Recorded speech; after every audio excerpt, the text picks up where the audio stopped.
Okay, hi, how are you doing? Welcome to Website Wednesday. I haven't been in for a while because, as some of you may know, I've been in Malawi. I've been running workshops over there and running a school project. We also did a little bit of mountain climbing whilst we were there. We climbed Mount Mulanje, which is Malawi's highest mountain. And it was a super, super trip. So I've come back all fired up for work and just really great to reconnect with people all over again. So today we're going to talk about Google's helpful content update, which happened last month, but I haven't talked about it yet because it was rolling out whilst I was preparing for my trip. I think it only took like 13 days to roll out, but by the time it had finished rolling out, I'd already left. So I wanted to talk through some of the observations. It's a really hot topic in the world of SEO at the moment because it has hit some websites really, really hard. So I just want to talk through what you might experience, what you might have already experienced if you're tracking traffic to your site, and how you can fix it. So, and some of the things that I'm going to talk through are just really good practice anyway. And so what this content update has actually done is it's kind of opened our eyes to how we can future-proof our websites. And this is really, really important going forwards in this future of AI, where so much content is now generated via AI. Some of the things that I'm going to talk through are going to help you combat future updates, which may penalize AI content. So what we've really seen, and so the whole idea behind Google's helpful content update is really just to make sure, as the name suggests, is to make sure that the content that we are publishing on our website is really, really useful.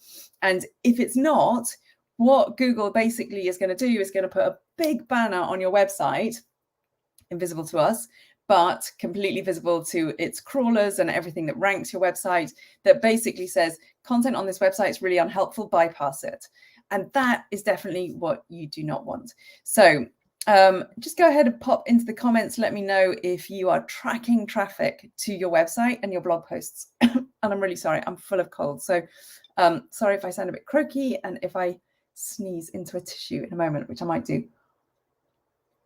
So pop into the chat. Let me know if you're tracking traffic to your website, because what I would love to know is if you've noticed a dip.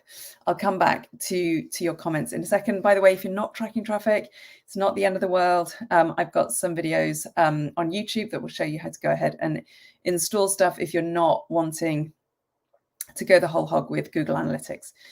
Okay, so the helpful content update. Basically, what we have seen is a lot of websites that have plummeted in their rankings whilst the update was rolling out, and some websites that have seen a surge in rankings. And the ones that have really surged are the ones that have mainly user-generated content. And what I mean by that is the likes of Quora, where it's a forum where people ask questions and then users pop in and they answer the questions. Those kind of websites have massively gone up. And so if we think about it, what we're really seeing there is that the likes of Quora isn't created to make money. It's not created to draw in traffic. It's not designed for SEO. It's basically just creating useful content, which people are wanting the answers to. And so sites that signal authority, or sites that indicate they have a real person behind them, that link to their social media accounts, they're far more likely to fare well in these kind of updates. And so that's something for us to bear in mind. So let me tell you a little bit about what that is going to mean for you in terms of what you can be doing to improve your website. So the first thing you want to do is increase your trust signals, because you want to make sure that Google knows that there is a real person behind your website. And so what you can do with that is make sure that you are displaying testimonials, you are including unique content in there, which isn't just stock imagery. You're actually creating photographs that you've taken or graphics that you've created. You are displaying your bio prominently. That means including like an About Me page in the navigation. And within that, you can see that there's a photograph of you, that you are a real person. And also what you can do within that is make sure that you are linking out to your social media accounts which are real, because if they're active, they're not dormant, and you're busy on those social media accounts, it's another signal to Google that actually there's a real person behind the scenes. And don't get me wrong, there's probably not somebody sitting there going, oh, let's go and have a look at Dave's Pinterest account and see what he's doing over there. It's not how it works. But if they see activity going on, it's another trust signal. It's a signal of credibility that there is actually a real person behind the scenes. Most of the people in my group, in my community, are probably not using ads. But if you are using advertising on your blog posts, for example, then reducing the ad frequency is probably likely to give you another bump in your search engine traffic. So consider that. If you've seen a massive drop, reduce your ad frequency. Excuse me. And also limit your topics to like your core expertise. So if you are talking about wellness or nutrition, that's your kind of area of expertise. Don't then start going off on a tangent and talking about other topics that are unrelated, because when you have your core content and your core expertise and you're limiting everything to that, it's easier for Google to crawl, as it can see that all the topics link together nicely. And check out the tool that I posted into the WordPress Happy community yesterday under the Tuesday tools, because that's going to help you do that internal linking, which also helps Google track your traffic and give you a boost in the search engines. So those are some of the things that you can do to improve your website overall. Now, if you are blogging and if you have noticed a drop in traffic to specific blog posts or all your blog posts generally during this update, things that you can do to improve your blog posts are you can add more images. Make sure that they're unique ones if at all possible. So steer away from the stock imagery, maybe add some graphics that you've created so they're totally unique to you. Embed videos. Google loves to rank content which features things like YouTube videos. And with that in mind, remember that even though you can upload videos to WordPress and to your media library, don't do that. You want to make sure that you're uploading them to a media streaming site such as YouTube or Vimeo, and then embedding them in your posts. Think about writing better and more paragraphs within your blog posts. Include pros and cons and comparisons, because what you're doing there is you're making the content more helpful, which is obviously what they're looking for. They're looking for content that is really helpful. So when you are drawing on your own experience, A, they know it's unique because AI can't do that. And B, you're making it more useful for people to actually go ahead and have a look and see those kind of comparisons. It goes without saying, but fix any spelling errors or any of those broken links. Make sure that all the keywords are in your alt tags for your images, that you have headings, that you have a meta description. This goes for your pages as well as your posts. And fix any kind of internal linking and hierarchy structure that you have within the categories of your blog posts. And again, check out that tool that I posted yesterday, and that will help you out with that. A really good thing that you can be doing, you should be doing anyway, despite any of these updates, is thinking about getting some high quality backlinks to all of your blog posts. And working on your own with EEAT. It's an acronym that Google uses. It stands for experience, expertise, authoritativeness, and trustworthiness.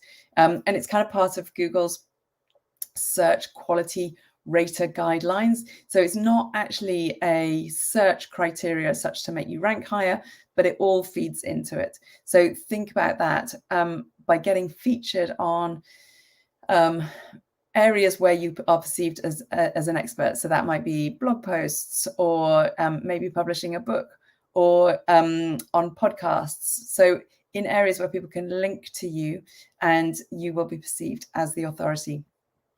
Okay, my voice is struggling a little bit. Let me come back and see if you guys have posted any comments. No comments. I'm really quiet today, probably because it feels like a bit of a scary topic. Nobody likes SEO at the best of times. And then when these algorithm changes come in and these updates are rolled out,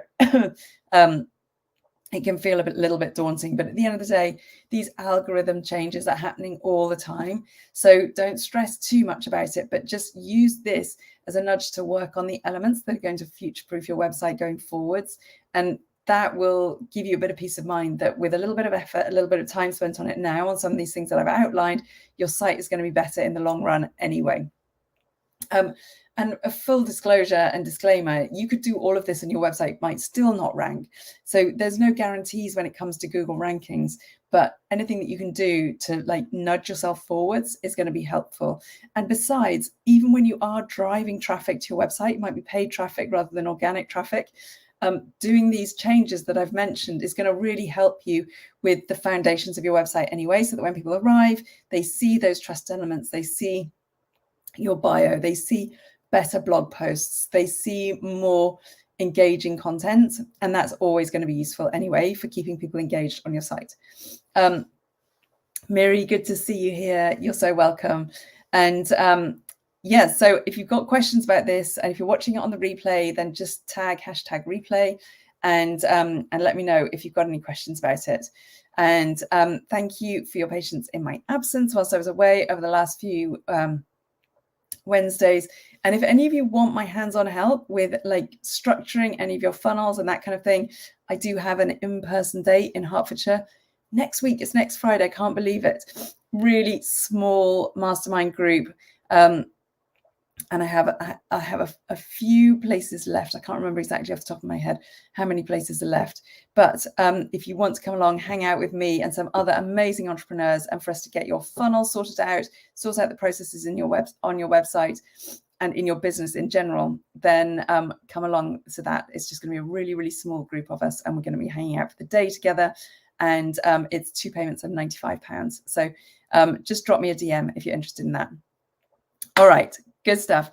I will be back Wednesday next week with another topic around websites, launching, marketing, something that's going to help you move forwards in your business. If you want some input into the topics, drop me a line. Let me know what you'd like more of, and I will hopefully see you next week for Website Wednesday.